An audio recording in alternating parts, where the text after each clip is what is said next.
பச்சை மிளகாய் சிக்கன் குருமா. பச்சை மிளகாய் சிக்கன் குருமாவுக்கு 5 பச்சை மிளகாய் வச்சுருக்கேன், ஒரு விரலளவு இஞ்சி வச்சுருக்கேன், 150 கிராம் சின்ன வெங்காயம் உரித்தது 150 கிராம் அரிஞ்சு வச்சுருக்கேன். சின்ன வெங்காயம் போட்டால் சூப்பராக இருக்கும். பூண்டு 100 கிராம் வச்சுருக்கேன். முந்திரி பருப்பு இது நல்லா வதங்கினதும் லாஸ்ட்டில் அதை போட்டு வதக்கி எடுத்துக்கணும். இது தேங்காய் அரைச்சி பால் எடுத்து லாஸ்ட்டில் ஊற்றி இறக்கணும். கடாய் வச்சுருக்கேன், ஒரு 50 ml எண்ணெய் ஊற்றிருக்கேன். ஃபஸ்ட்டு பச்சை மிளகா போடணும், அடுத்தது இஞ்சி போடணும், அடுத்தது பூண்டு போடணும். இந்த அளவு நல்லா வதங்கிடுச்சு. பூண்டு பச்சை மிளகா இஞ்சி வதங்கிடுச்சு.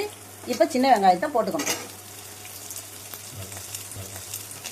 போட்டு நல்லா வதக்கணும்.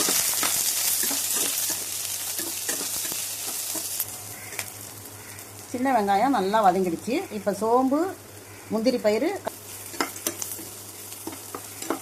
இந்த மசாலாலாம் ஆறிடுச்சு. இப்போ இதை மிக்சியில் போட்டு அரைக்கணும். தாளிக்கிறதுக்கு பட்டை லவங்கம் ஏலக்காய் ஸ்டார் இதெல்லாம் வச்சுருக்கேன். 2 பச்சை மிளகா விதை எடுத்துகிட்டு வச்சுருக்கேன். பூண்டு நசுக்கி வச்சுருக்கேன். வெங்காயம் ஒரு 50 கிராம், பூண்டு ஒரு 25 கிராம், தக்காளி பெரிய தக்காளி 2 தக்காளி, எண்ணெய் ஊற்றிருக்கேன். பட்டை லவங்கம் ஏலக்காய் இதை போட்டு இதில் சிக்கன் போட்டு மூட்டிடுவேன், வேகட்டும். அதுக்கப்புறம் மசாலாலாம் சிக்கன் வெந்ததுன்னா மசாலாலாம் அரைச்சி ஊற்றுவேன். பச்சை மிளகா போட்டுட்டு அந்த பூண்டு வச்சது, வெங்காயம், மஞ்சத்தூள் போடணும். இப்போ தக்காளியே போட்டுடுறோம். திட்டமான அளவு உப்பு, குருமாவுக்கு உண்டான உப்பு போட்டுட்டேன்.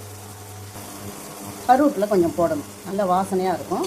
கருவேப்பிலை போட்டு வதக்கிட்டு சிக்கன் போட்டுடணும். 1/2 கிலோ சிக்கன் போடணும்.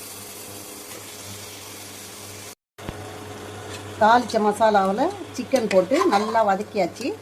இப்போ அரைச்சி வச்ச விழுதை ஊற்ற போகிறேன்.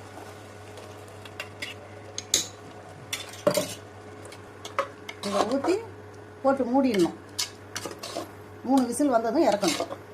3 விசில் வந்ததும் திறந்துட்டு தேங்காய் ஊற்றி ஒரு கொதி வந்ததும் இறக்கிடணும்.